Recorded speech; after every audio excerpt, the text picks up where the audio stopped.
mamães maravilhosas, mamães incríveis. Mais um podcast Mães que Curam. E hoje eu tenho o prazer e a honra de estar com essa maravilhosa, essa minha convidada super especial, a Marceli. A Marceli é mãe, é esposa, ela está nutricionista, tem um movimento com mães atípicas, onde ela contribui com todos os seus conhecimentos, seu depoimento, né, Marceli? Sim. E ela é uma das primeiras conexões que Deus me colocou, que Deus me conectou aqui em São Paulo. E aí nós estamos juntas hoje para contribuição, para compartilhar com vocês aí o depoimento e tudo que a Marceli já traz, já de transbordo, de contribuição para nós. Vamos lá. Obrigada mais uma vez por estar aqui, é um prazer.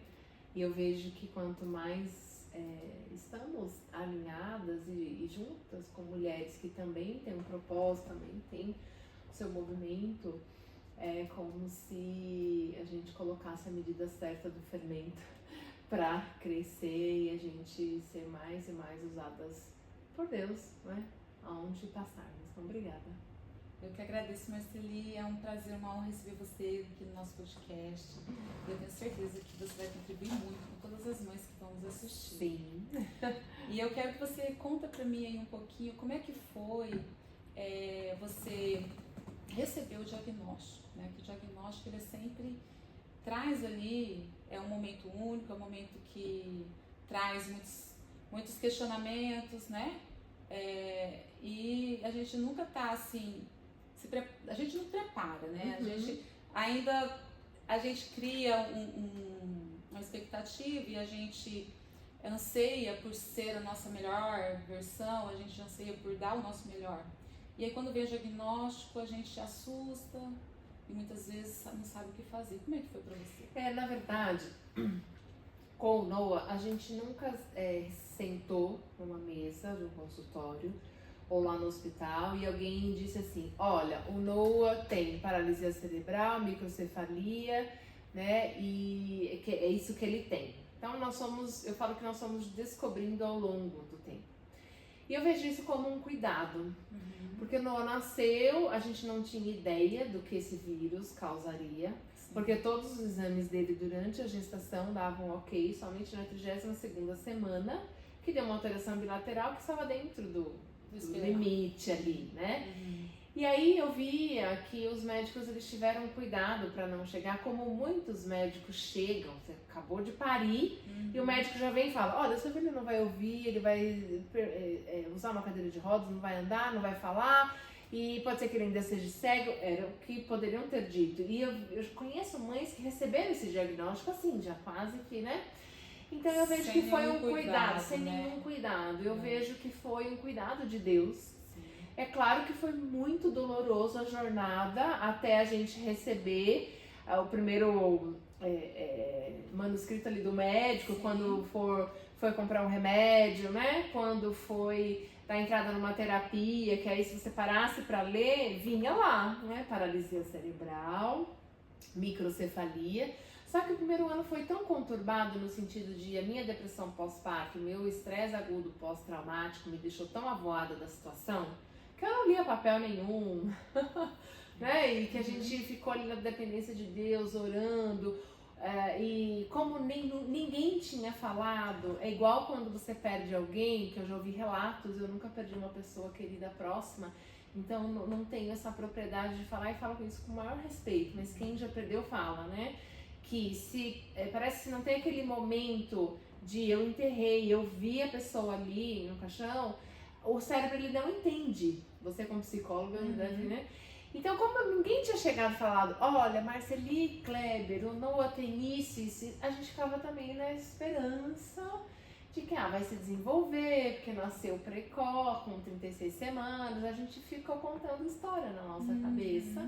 Como pais de primeira viagem, eu entendo. Né? Que tudo vai dar certo, vamos orar, até que o Levi tinha, a diferença de idade do Levi e do Noah é 1 ano e 10 meses. Então foi Bem pertinho. pertinho. O Levi estava sentando, engatinhando, e a gente começou a ver a adaptação pro carrinho do Noah, e logo em seguida o Levi andando, correndo, e a gente vendo cadeira de rodas. Eu falo que neste momento o Levi tinha 11 meses, o Noah quase 3 anos, que veio a cadeira de rodas mesmo. Neste momento, eu já estava há uns meses em psiquiatra, tomando medicação, né? Mas eu lembro que racionalmente eu tive essa compreensão.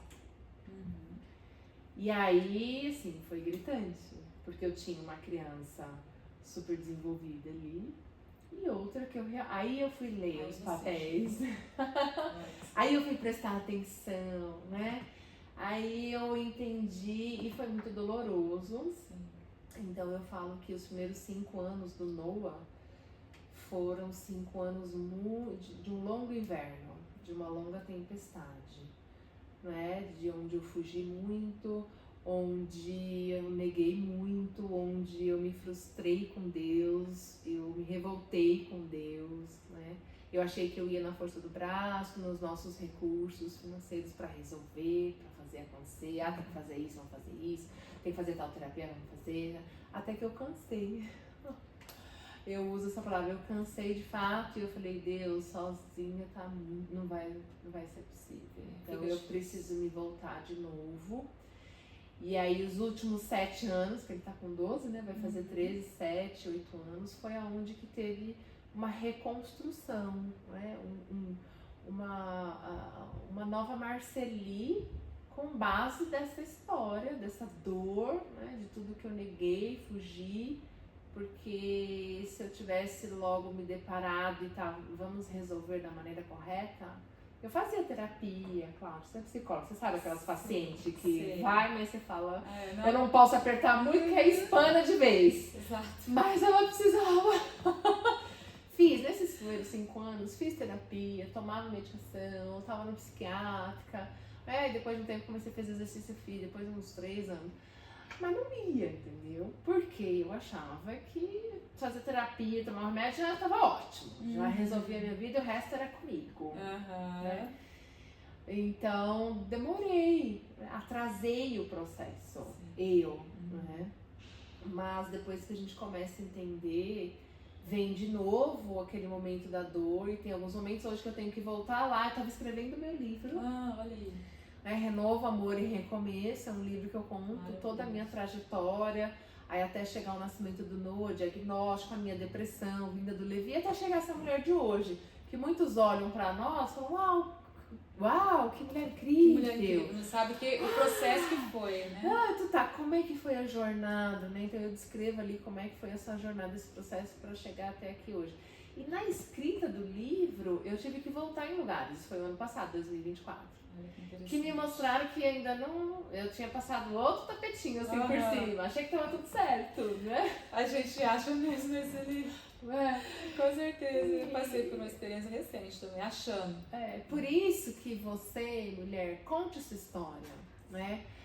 Faça um podcast, escreva um livro, porque você relembra, você se dá a oportunidade de voltar em alguns pontos da sua história onde ainda a ferida, ela tá com aquela casquinha bem grande, bem assim sequinha, você fala, nossa, já secou, que linda. Nem lembra mais, nem dói mais quando você fica, né?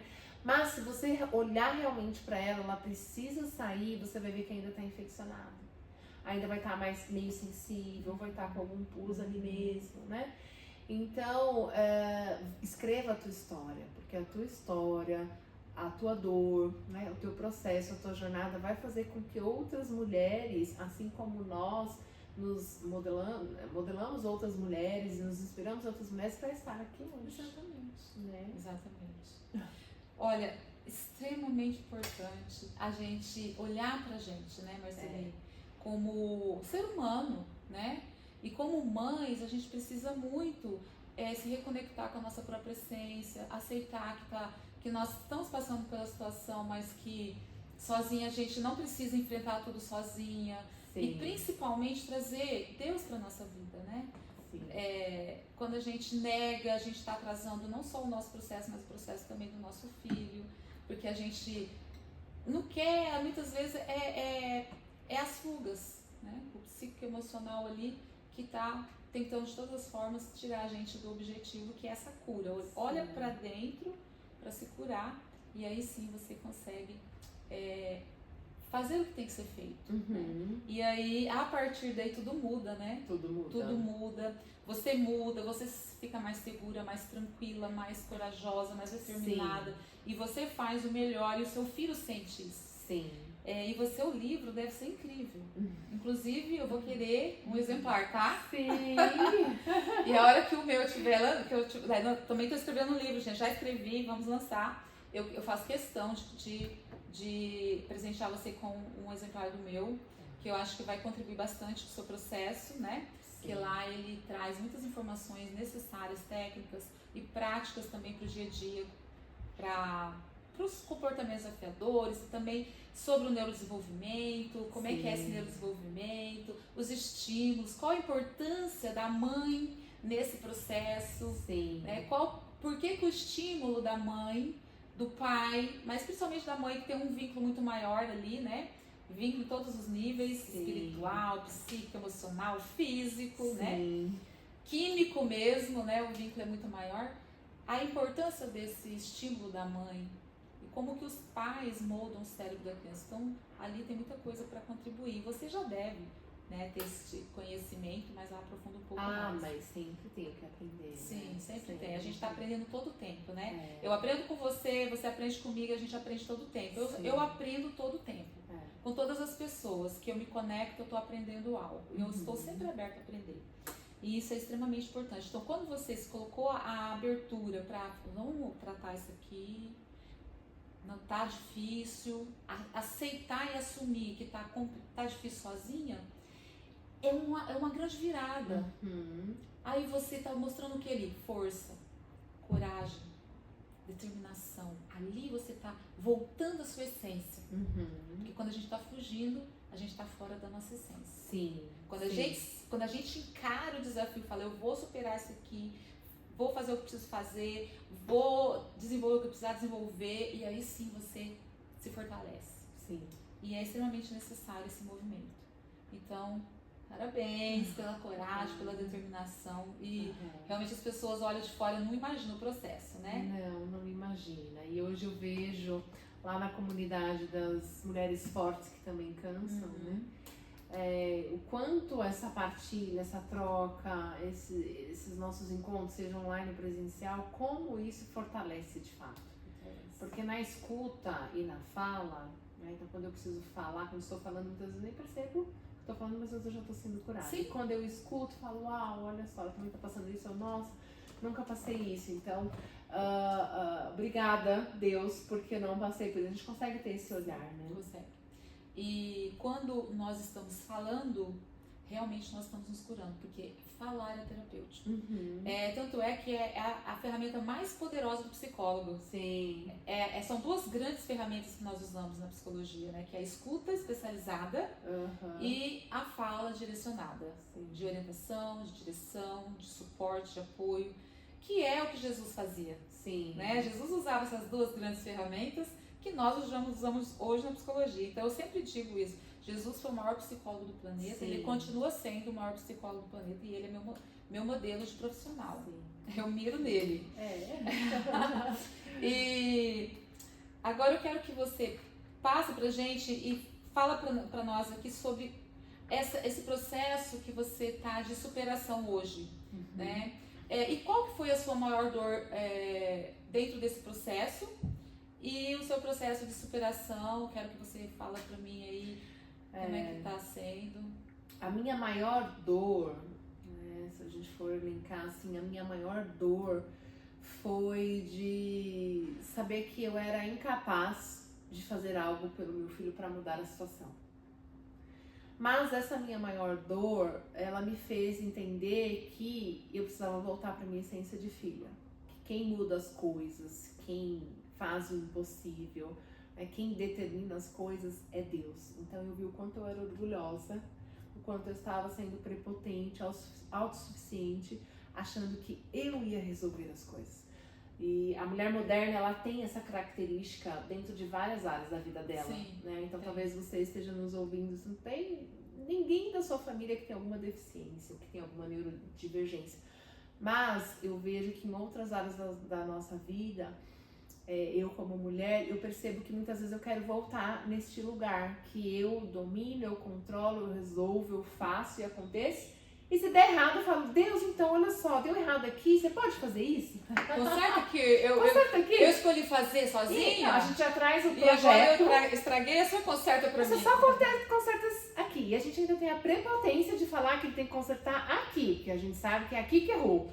E a gente nem percebe que, não, a gente errou em tudo.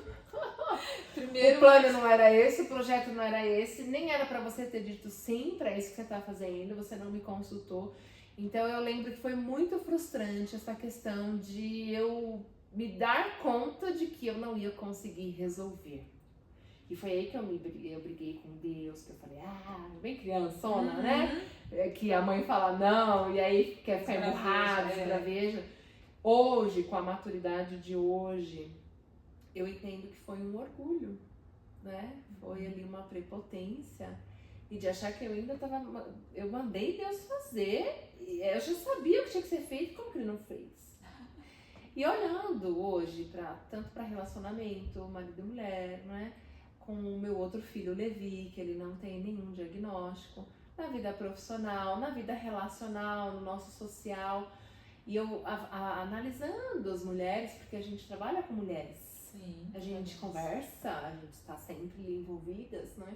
E como as coisas às vezes não acontecem e a gente não avança tanto no nosso desenvolvimento espiritual, emocional, né? E até no nosso desenvolvimento físico, porque a gente não volta a ser essência, nós somos filhas. Se somos filhas, nós temos que descansar em Deus. Deus, o que é que eu preciso fazer? Deus já nos deu tudo, nós precisamos formar o que Ele nos deu. Então, o que é que eu vou fazer? Qual é o próximo passo? Dependência mesmo. Sim. Não achar que nós resolvemos todas as coisas, nós sabemos, porque conhecemos esse assunto, porque fizemos curso, porque fizemos imersões, porque temos recursos, né? Então, eu vejo que foi isso. Né? E, ao mesmo tempo, quando eu entendi isso, foi uma outra dor, eu falei, não acredito, eu vou ter que reconhecer, ainda pedir perdão. Ainda pedir perdão. Né? E aí, ver que ainda os feridos estavam sangrando, né? Mas foi isso que me trouxe aqui. É isso que faz a grande ação dentro da jornada da superação. Sim. Esse reconhecimento de filha. E quando você fala me reconhecer como filha, voltar à essência de filha, quando a gente tem essa consciência, todo o peso sai. Todo o peso sai. E outra coisa, sabe por que sai, Marceline? Porque é bíblico. Meu jugo é suave, meu fardo é leve. E o lugar de filha é um lugar de conforto, de segurança, sim, de leveza. Porque quando nós estamos no lugar de filha, quem que nos provê? O pai. Quem que nos protege? O pai. Quem que vai lá nos defender, lutar nossas guerras? O pai. Então por que a gente quer sair debaixo da proteção do pai? Achar que a gente... Por quê? Entende? Por quê? Por falta de autoconhecimento, por falta de voltar à essência. E é aquilo que eu falo, né? Por falta de sabedoria. Falta de sabedoria. E muitas vezes a gente está nutrindo essa guerreira ferida. Então, que foi ferida. Foi ferida. E tá achando que tem que dar conta de tudo sozinha pra mostrar que dá conta. E a gente continua ferindo os outros, porque fomos ferida. Exatamente. E a gente continua nutrindo essa guerreira ferida. Olha que coisa louca. Né? Então, quando a gente consegue, de fato, tirar essa capa, que é muito dolorido, né? Então, eu precisei aí de longos anos, eu posso colocar, foram 10 anos. 5 negando, brigando, os outros 5, tá bom, vamos lá. E até hoje, né? Então, até hoje, eu acredito que é uma construção, a gente nunca aceitar que tá bom o suficiente. Né? Não porque queremos ser a melhor, a melhor mãe, a típica, a mulher que faz e acontece, que superou, não, mas para a gente conseguir de fato obedecer aquilo que Deus tem nos pedido, para avançarmos e para que em nenhum momento a gente se engane, nos distraia, né? Se distraia daquilo que Deus nos chamou a partir dessa dor. Né? E a partir desse momento que a gente constatou que não somos nada sem Ele, que nós precisamos depender e não dar ordens para Ele. Olha que arrogância da ordem. Né? E nem sempre o que Deus vai direcionar é o que a gente quer fazer de fato. Mas quando a gente entende que a gente tem que ser o quê? Humilde para reconhecer os erros e se desculpar e pedir perdão sim, e consertar ali e buscar não errar mais naquele ponto, e também submeter todas as nossas decisões a Ele. Pai, o que o senhor acha? Eu quero isso, é melhor? E olhar para nós como seres humanos que estamos nesse processo de evolução. Aí pode ser que algumas mães que não são cristãs, né, ou que não têm esse entendimento que a gente está falando aqui, dessa questão da paternidade, da filiação de filho e paternidade de Deus sobre nós, vai questionar a nossa fala. Mas eu, enquanto neuropsicóloga profissional, o que eu digo? O eu verdadeiro, né, que Jung fala muito, o centro da personalidade e caráter do ser humano, o self, que é a individuação, é Deus na nossa consciência, né? Então, quando nós trabalhamos esse autoconhecimento ao nível de termos essa unidade, de ter essa individuação que Jung fala muito, nós estamos conectadas com a nossa essência, que é Deus em nós. E essa individuação nada mais é do que a consciência suprema de quem nós somos, que nós somos parte de quem nós somos a parte consciente, nós não somos o todo é quem? O eu verdadeiro, o self, ou seja, Deus em nós. Então, é só uma questão de buscar o conhecimento e aprofundar um pouquinho esse autoconhecimento para a gente identificar isso que eu estou falando aqui. Tá? Tudo que está na psicologia, na ciência, está na Bíblia. A Bíblia, você sabe que não é um livro religioso, né, Marcelinha? Sim. Não é um livro religioso, tá, mães? A Bíblia nunca foi um livro religioso, não foi escrito para uma religião. É um livro histórico-científico. Quando eu fui estudar a Bíblia, eu fui estudar com esse olhar, para entender o que estava lá dentro sobre a nossa história de ser humano. E ali, estudando a Bíblia, enquanto eu fazia a pós de neuropsicologia, eu descobri que todas as ciências que eu conheço hoje, que nós temos hoje, está lá dentro da Bíblia. Tudo já aconteceu, Tudo, né? está lá dentro. Então, a neuropsicologia, a psicologia, a física quântica, a neurociência, a filosofia e tantas outras ciências estão lá dentro da Bíblia. Então, a gente só tem que conhecer a Bíblia como deve ser conhecida, como um código, um manual de conduta do ser humano. A Bíblia é um livro, nós viemos com manual sim. Só que o ser humano não quer ler, né? Então, mães que estão nos ouvindo, nos assistindo, eu super indico vocês estudarem a Bíblia como um livro histórico-científico para aprofundar esse conhecimento sobre a essência de quem vocês são, que é o que nós estamos trazendo aqui. Muito importante, né, Marcelinha, a gente ter esse autoconhecimento para a gente se libertar dessas crenças limitantes, essas amarras, essas travas que deixam a gente num lugar de dor, de sofrimento, de vítima, né? Que não somos, né? Então, assim, por mais que as circunstâncias não sejam favoráveis, nós temos condições de superar, de fazer o nosso melhor, de, com coragem, com determinação, né, estimular os nossos filhos, dar o nosso melhor ali e proporcionar esse desenvolvimento no máximo potencial possível. Sim, dentro do que você está falando, nos curando. É importante essa questão da gente entender que a gente depende de Deus e nós vamos depender também de pessoas para nos auxiliar. Sim, com certeza. Então, mesmo que hoje não seja a sua realidade, ainda não dá para ter alguém, né? E mesmo que você pense, nunca vai dar, tem que quebrar esse pensamento, né? Fala, Deus, manda alguém, envia alguém. Só que vai depender muito do nosso comportamento, de que eu confio, eu aprendi a confiar naquela pessoa, eu aprendi a confiar no meu marido, que tem mulheres que não confiam no meu marido para dar um remédio. Então aí a gente precisa falar, Deus, eu confio no Senhor, eu não vou dar conta de tudo. Eu preciso, né? Então, eu quero voltar a trabalhar, seja em casa ou seja fora, eu vou precisar de pessoas, né? Eu vou precisar confiar em Deus, dependência nele e aprender a se dispor a confiar nas pessoas, seja sogra, seja mãe, seja marido, prima, alguém que esteja disposta a te ajudar. E essa dependência, Deus, o Senhor sabe de todas as coisas, porque senão você não consegue sair desse papel de vítima, ó céus, ó vida, porque comigo, ou às vezes nem pensa, age tanto se punindo, bom, eu tenho culpa. Que se A gente sobrecarrega. tem que gravar um próximo episódio Sim. da culpa. Sim, A vamos culpa falar. é tão grande que não passa pela cabeça da mãe atípica que ela pode deixar o filho por algumas horas Exato.